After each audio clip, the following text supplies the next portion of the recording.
Friends, Mahanadi அடுத்து வர எபிசோடில் என்ன நடக்கலாம் அப்படிங்கிறத பற்றி பார்க்கலாம். விஜய் காவேரி பிரிஞ்சு இருந்தாலும் ஷூட்டிங் ஸ்பாட் ஏரியாவில் வந்த ஃபோட்டோ நம்மளை ரொம்பவுமே சந்தோஷப்படுத்தியிருக்கு. ஏன்னா இப்போ லவர்ஸ் டேவில் பார்த்தோன்னா விஜய் காவேரியை பார்க்க போய் கையில் ஒரு ஸ்பீக்கர்லாம் வச்சுக்கிட்டு செம்மையாக ரொமான்ஸ் பண்ணிகிட்டு இருக்காரு.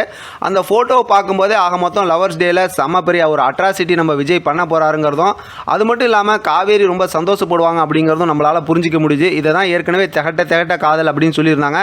இன்னொரு பக்கத்து பார்த்தோம் அப்படின்னா இப்போ விஜய் வந்து இந்த வீட்டிலேருந்து ஷிஃப்ட் ஆகி அடுத்து காவேரி போகிற அந்த புது வீட்டுக்கு போயிட்டார் அப்படின்னாக்கா தொடர்ந்து பார்த்தோம்னா விஜய் காவேரி இவங்கள தான் அந்த ஒரு சின்ன சர்க்கிளில் இவங்களை மட்டுமே காட்டிக்கிட்டு இருப்பாங்கன்னு நினைக்கிறேன். இடையில குமரன் வந்து அந்த கதாநாயகன் அப்படிங்கிற அந்த ரியாலிட்டி ஷோவில் நடிச்சிருக்காங்கல்ல, அது சம்மந்தமாக இப்போ ஷூட்டிங் போயிட்டு இருக்கிறதுனால அது கொஞ்சம் காட்டுறதுக்கு வாய்ப்பு இருக்குது.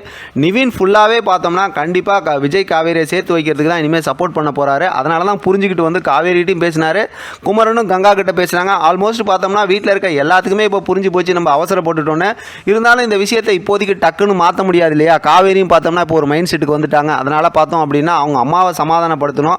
இதுக்கடையில் வெண்ணிலாவுக்கு முன்னாடியே வச்சு எனக்கு காவேரி தான் எல்லாமே அப்படிங்கிற மாதிரி விஜய் சொல்லணும்னு காவேரியும் எதிர்பார்த்துக்கிட்டு இருக்காங்க.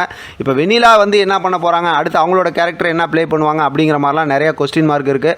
பெருசாக வில்லத்தனம் இனிமேல் இருக்காது அப்படிங்கிற மாதிரி தான் யோசிக்க தோணுது. ஏன்னா அஜய், ராகினி, அன்பரசு, பசுபதி இவங்களாம் எதிர்பார்த்து எதுனா காவேரி வீட்டை விட்டு வெளியில் போகணும் அப்படிங்கிறது தான்.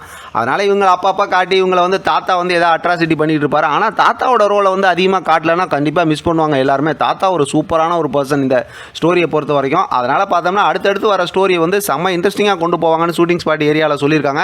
வெயிட் பண்ணி பார்க்கலாம் என்ன நடக்குதுன்னு. ஏன்னா அடுத்தடுத்து நமக்கு வரக்கூடிய எல்லா விஷயமுமே பார்த்தா விஜய் காவேரியை பேஸ் பண்ணி தான் இனிமேல் ஸ்டோரியை செம்ம இன்ட்ரெஸ்டிங்காக கொண்டு போவாங்க. அதனால் விஜய் வந்து காவேரியை சமாதானப்படுத்துறதுக்காக அவர் பண்ணுற அந்த க்யூட் மூமெண்ட்லாம் நீங்கள் பார்த்து ரசிக்கிற மாதிரி இருக்கும்.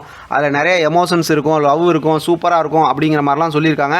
அது சம்மந்தமாக பார்த்தோம் அப்படின்னா கொஞ்சம் ஸ்டோரியும், அதாவது குமரன் சம்மந்தமாக, நிவின் சம்மந்தமாக அப்படியே ஸ்டோரியை மூவ் பண்ணி கொண்டு போவாங்க. சீக்கிரமாகவே சாரதாம்மா, அதாவது காவேரியோட அம்மா வந்து விஜயை புரிஞ்சுக்குவாங்க. அதில் எந்த ஒரு டவுட்டுமே இல்லை. ஏன்னா விஜய் வந்து ட்ரூவாக காவேரியை லவ் பண்ணுறாரு அப்படிங்கிறத வந்து இப்போ அவங்கள சுற்றி இருக்கவங்க எல்லாருமே புரிஞ்சுக்கிட்டாங்கல்ல. இப்போ எல்லாருமே வந்து அவங்கள்ட்ட பேசுவாங்க. விஜய் அதுக்குண்டான எஃபைட் எடுப்பார். அதனால தான் பார்த்தா அந்த வீட்டுக்கு அவர் ஷிஃப்ட் ஆகி போகிறார் அப்படிங்கிற விஷயமும் சொல்லியிருக்காங்க. நாளைக்கான ப்ரொமோ கூட ஒரு வேளை வந்து பார்த்தோம்னா இவர் அந்த வீட்டுக்கு ஷிஃப்ட் ஆகி போகிறதா, இல்லை காவேரியை பார்த்து அந்த மாதிரி பாட்டு பாடி அந்த மாதிரிலாம் வந்து ஃபன் பண்ணுறாருல, அந்த விஷயத்தை காட்ட போகிறாங்களா அப்படின்னு பெரிய ஒரு எதிர்பார்ப்பு இருக்குது. எப்படி பார்த்தாலும் ஒவ்வொரு மூமெண்ட்டும் நம்ம வந்து என்ஜாய் பண்ணிக்கிட்டு தான் இருக்கோம். காவேரி விஜய் வந்து பிரித்து வச்சிருக்கிறது வந்து ரொம்ப சோகமாக தான் இருக்குது. பார்க்கலாம் ஸ்டோரி எப்படி இன்ட்ரெஸ்டிங்காக கொண்டு போகிறாங்க, என்ன பண்ணுறாங்கிறத தொடர்ந்து நம்ம பார்த்து இது சம்மந்தமாக பேசலாம். இதை பற்றின உங்களோட கருத்து கமெண்ட் பாக்ஸில் தெரியப்படுத்துங்க. தொடர்ந்து ஆதரவு கொடுங்க. தேங்க்யூ ஃபார் வாட்சிங்.